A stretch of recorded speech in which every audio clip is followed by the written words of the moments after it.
What's up everyone and welcome back to the MMA Zone. Today, let's get started with Sean O'Malley predicts fight against Merab Dvalishvili. At UFC 306, Sugar Sean O'Malley and Merab Dvalishvili will finally have a chance to share the octagon when they headline the highly anticipated UFC 306 card at the Vegas Sphere.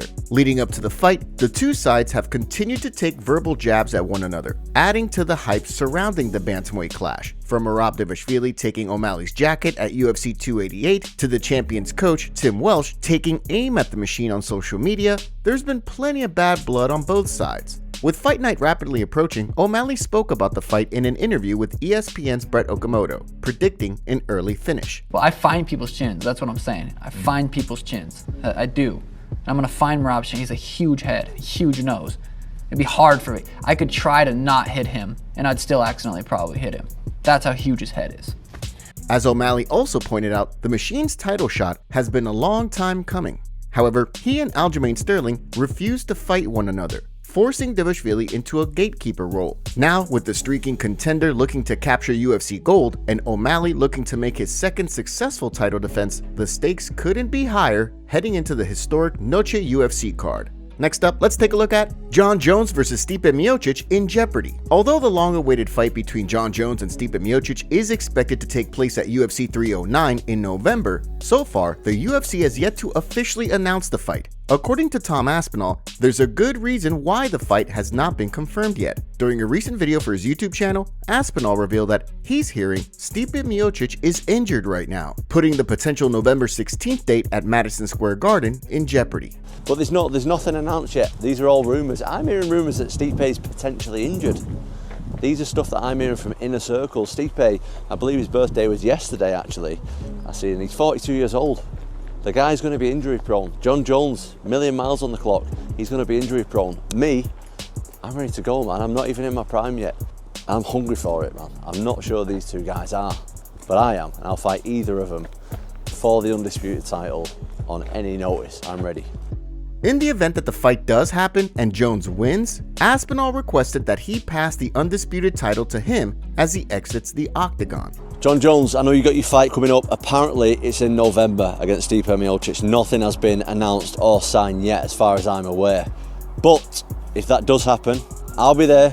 I'll be ready to jump in with either of you guys for the undisputed title if one of you is going to pull out. But if you successfully defend against Stipe in November, I will be there in the crowd. I'll be there front row. I want you to hand me the undisputed title as you walk past me, please. Thank you. With Jones recently throwing his phone into a pool, however, the champion might not get the memo. Ariel Helwani shut down rumors of Stipe Miocic being injured. He tweeted saying, "I'm told the rumor that Stipe is injured and out of the Jones fight is 100% not true." Next up, let's take a look at Francis Ngannou fires back at Dana White comments. Following this week's episode of Dana White's Contender Series, White spoke with media members, where the conversation eventually shifted to Jon Jones. At one point, while discussing the Jones versus Ngannou fight that never was, White put the blame on the Predator, saying that Jon Jones was not the reason a fight between the two never came to fruition. During the PFL press conference on Thursday for Ngannou's October 19th fight with Renan Ferreira, the Predator fired back at White. As far as I'm concerned, he was Jon Jones didn't want to fight for me, according to them. And so many times that we sit down on the meeting, I'm like, oh, it can happen. Jon Jones doesn't want to fight anymore. You know, like he lives in Albuquerque. He doesn't, he lives his small life. He has a lot of money in his bank account, you know. So I think the guy who controls the narrative can say whatever he wants. But that's just the narrative. I was the one requesting the Jon Jones fight. As many members of the MMA community were quick to point out after White's comments circulated online, at one point in time, White stated that if he was Jon Jones, he would consider dropping to middleweight rather than moving up to heavyweight to fight Ngannou. Of course, as Ngannou has stated in the past, a bout between the two is still a possibility. However, Dana White and the UFC have continued to show an unwillingness to cross-promote a fight. Next, let's take a look at Belal Muhammad wants Shavkat Rakhmonov or Kamaru Usman at UFC 310. When speaking to media members after his UFC 304 victory over Leon Edwards, Belal Muhammad made it clear that he wants to fight the best of the best at welterweight. Since then, it's continued to look as though it's only a matter of time before the UFC books Muhammad's first title defense, given that he emerged from his recent victory nearly unscathed. During a recent interview with MMA Junkie, Muhammad once again name-dropped Shavkat Rakhmonov and Kamaru Usman as potential contenders, revealing that he's targeting December's UFC 310 card for his first title defense. Yeah, 100%, right? And obviously, Shavkat's the boogeyman that I think could beat everybody.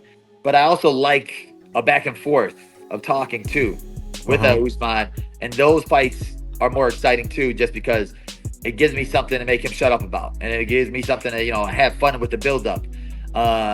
There's all respect with Shavkat, obviously, but yeah, for me, it really doesn't even matter. It's just who the UFC's talking about booking, and like, we have a game plan for everybody. We have a style to beat all these guys.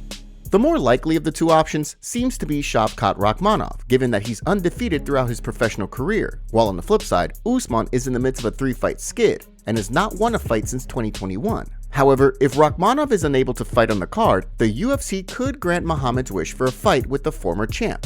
Of course, there's also been talk of Conor McGregor and Michael Chandler headlining the UFC 310 card in December. However, so far, there's been no word as to whether or not McGregor will be ready to fight in time. Next up, let's take a look at UFC updates. Ahead of this weekend's UFC Fight Night Cannonier vs. Borralho card at the Apex, let's look at today's UFC fight updates, starting with 2 short notice additions to this weekend's card, with Zigimantas Ramaska set to compete against Nathan Fletcher in a lightweight bout that will see both fighters look to make successful UFC debuts. In addition, a featherweight bout between UFC newcomers Khan Olfley and Myron Santos has also been added to the card, with both fighters eager to make a statement in their promotional debuts as well. Shifting gears and looking ahead to the fall, a flyweight bout between Karine Silva and Vivian Araujo has been added to UFC 309 on November 16th. The bout will see Silva look to build on a 4-fight win streak inside the octagon, while on the flip side, Araujo looks to bounce back from a loss to Natalia Silva back in February. Last but certainly not least in the way of UFC fight updates, a flyweight fight between Carlos Hernandez Nyamjagal Tumendemberel has been added to the recently announced UFC Macau card on November 3rd.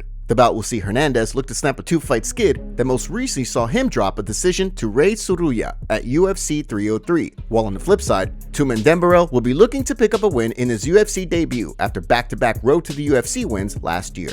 Next up, let's take a look at Muhammad Mokaev breaks silence after crash. This week, photos surfaced of Muhammad Mokaev's Mercedes AMG A35 following a crash in Dagestan. According to initial posts, Mokaev lost control of his car and wound up crashing into a ditch on Thursday.